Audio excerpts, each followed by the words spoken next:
মূলত বৈষম্য বিরোধী ছাত্র আন্দোলনের সমন্বয়ক একজন, যিনি বরগুনায় আছেন। তার কর্মকাণ্ডের খবর আপনাদের একটু জানতে চাই।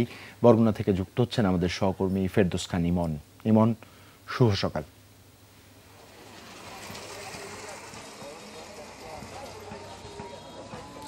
শুভ সকাল। আমি রয়েছি বরগুনায়, মূলত বৈষম্য বিরোধী ছাত্র আন্দোলনের এখানকার যারা শিক্ষার্থীরা রয়েছে তারা কিন্তু আন্দোলন করতেছিল, কিন্তু 5 আগস্ট যে ঘটনা ঘটেছে, দেশ ছেড়ে চলে গেছে শেখ হাসিনা, এমন খবর পাওয়ার পর কিন্তু ছাত্র জনতা তারা কিন্তু মিছিলের ঢল নামে এবং এক পর্যায়ে আমরা দেখেছি যে আসলে এই বরগুনায় কিছু দুর্বৃত্তরা বা কিছু আপনারা যারা বিক্ষুব্ধ জনতা তারা কিন্তু বিভিন্ন স্থাপনা হামলা ভাঙচুর চালিয়েছেন এবং বলতে গেলে পুলিশের কোনো সদস্য কিন্তু এখন পর্যন্ত বরগুনা শহরে কোথাও দেখা যাচ্ছে না, কোনো ট্রাফিক পুলিশ নেই। মূলত এক পর্যায়ে বলতে গেলে যে প্রশাসনিক যে অবস্থা সেটি পুলিশের সেটি কিন্তু ভেঙে পড়ে। মূলত আমরা এই রাস্তাঘাটে বিভিন্ন মোড়ে আমরা কিন্তু দেখেছি যে শিক্ষার্থীদের মূলত আপনার যে অ্যাক্টিভিটিস তারা মূলত এখানকার ট্রাফিকের দায়িত্ব নিয়েছে, মানুষের জালমাল নিরাপত্তার দায়িত্ব নিয়েছে। আমাদের এখানে এই বরগুনার বৈষম্য বিরোধী ছাত্র আন্দোলনের একজন সমন্বয়ক রয়েছে মীর নিলয়, আমরা তার কাছ থেকে জানবো মূলত আসলে এখন তো যে অবস্থা চলছে বরগুনাতে, আপনারা কি ধরনের অ্যাক্টিভিটিস করছেন, কি কাজ করছেন মানুষের জানমাল নিরাপত্তার জন্য? স্বৈরাচার সরকার পতনের পর থেকে কিছু অসাধু ব্যক্তিরা ভরানী খাল সহ বিভিন্ন জায়গা দখল করেছিল। আমরা স্যারের সাহায্যে আমরা সে সকল অবৈধ স্থাপনাকে উচ্ছেদ করতে পেরেছি এবং যে সকল মানুষের উপরে হামলা হয়েছে সে সকল মানুষকে যে সকল মানুষের হামলা হয়েছে সে সকল হামলার করতে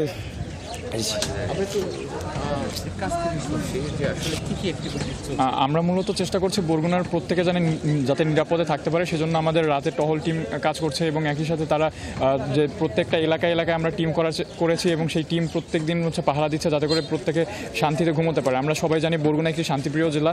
এখানে কিছু কিছু জায়গায় আমরা দেখেছি অবৈধ স্থাপনা তৈরি হয়েছিল, সেই অবৈধ স্থাপনাগুলো আমরা উৎখাত করেছি এবং আমরা আমাদের এই যে অ্যাক্টিভিটিসগুলো যেগুলো আমাদের বাজার নিয়ন্ত্রণ, বাজার মনিটরিং এবং ট্রাফিক নিয়ন্ত্রণ করা, সেটা আমাদের শিক্ষার্থীরা স্বতঃস্ফূর্তভাবে করছে এবং আমরা আশা করছি আমরা বরগুনাতে শিক্ষার্থীরাই কোনো ধরনের সমস্যা হলে সেটা রুখে দিতে পারবে। এখানে আমাদের উপজেলা নির্বাহী কর্মকর্তা জনাব শামীম মিয়া তিনিও রয়েছেন। মূলত তাকে আমরা দেখছি যে এই বৈষম্য বিরোধী ছাত্র আন্দোলনের যে শিক্ষার্থীরা রয়েছেন তাদেরকে নিয়ে দিনরাত পরিশ্রম করে যাচ্ছে, রাত বিরাত যখন কোথাও কোনো ঘটনা শুনতে পাচ্ছে সেখানেই ছুটে যাচ্ছে। আমরা একটু তার কাছ থেকে জানবো যে এই মুহূর্তে আসলে মাঠে কোনো পুলিশ নেই, তো কিভাবে এই এত বড় একটি জেলা আপনারা সামাল দিচ্ছেন? ধন্যবাদ আপনাকে। আপনারা জানেন গতকাল যে আমাদের একটি নতুন অন্তর্বর্তীকালীন সরকার গঠিত হয়েছে, আমি প্রথমেই নতুন সরকারকে অভিনন্দন জানাই এবং অভিনন্দন জানাই অবশ্যই আমাদের যে বৈষম্য বিরোধী ছাত্র আন্দোলনের যারা বীর সেনানী আছে তাদেরকে এবং যারা এখানে হতাহত হয়েছে তাদের প্রতি শ্রদ্ধা জানাচ্ছি।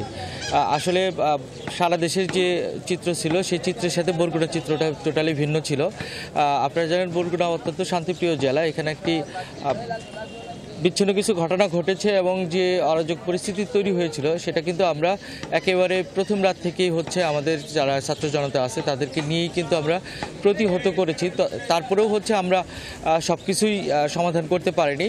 আমাদের যে জায়গাগুলো দখল হয়েছে সেই জায়গাগুলোকে উচ্ছেদ করার চেষ্টা করেছি, অনেক দোকানপাট ভাঙচুর হয়েছে, এগুলো পরিষ্কার করা হয়েছে। আমাদের বৈষম্য বিরোধী ছাত্র আন্দোলনের পাশাপাশি আমাদের যে অন্যান্য ছাত্র যুব সংগঠন আছে তারা সহযোগিতা করেছে।